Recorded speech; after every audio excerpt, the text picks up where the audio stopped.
আসসালামু আলাইকুম বন্ধুরা। নিজ হাতে গাছ লাগিয়ে সেই গাছের ফল নিজ হাতে তুলে খাওয়ার অনুভূতিই অন্যরকম। এই যে বেগুন গাছ দেখা যাচ্ছে, এই বেগুন গাছের চারিপাশে আজকে মাটি আগলা করে দিয়ে গরুর গোবরের ফাঁস দিলাম। যেহেতু আমাদের নিজেদেরই গরু আছে, তো ফাঁস হয় প্রচুর। তো আমি সবজি লাগিয়ে প্রতিবারই এইভাবে গরুর ফাঁস দিয়ে দেই। আমার আর কোনো সার দেওয়া লাগে না, কোনো কিচ্ছু দেওয়া লাগে না, প্রচুর বেগুন ধরে।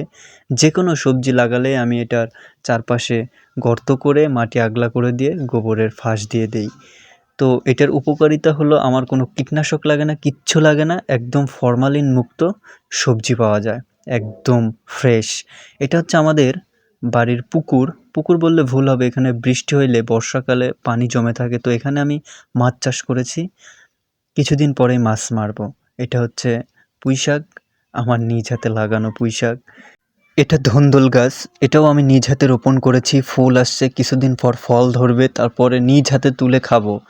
সত্যি এই অনুভূতি আমি প্রকাশ করতে পারবো না। একটা গাছ লাগানোর পরে সেই গাছের ফল নিজ হাতে তোলা সত্যি অন্যরকম অনুভূতি।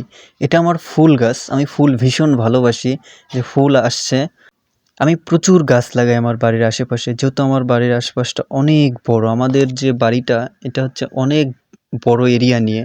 যেহেতু আমি বাবা মার একমাত্র সন্তান, তো এত পরিমাণ আমার বাড়ির আঙিনাটা আছে, মাশাল্লাহ, আলহামদুলিল্লাহ, আল্লাহর কাছে লাখো কোটি শুকরিয়া।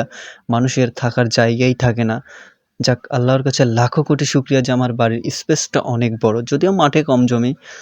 যাই হোক, আল্লাহ যা দেয় ভালোর জন্যই দেয়। এতটুকুই হয়তো কপালে ছিল, তাই এতটুকুই আছে, আলহামদুলিল্লাহ। এই যে সারি সারি বেগুন গাছ লাগিয়েছি, সুন্দর বেগুন গাছগুলো হয়ে গেছে, ফাঁস দিছি। তো মাশাল্লাহ কিছুদিন পরেই বড় হয়ে যাবে। এই তো, এই ভিডিওটি এইটুকুই ছিল। সবাই ভালো থেকো, সুস্থ থেকো, আসসালামু আলাইকুম।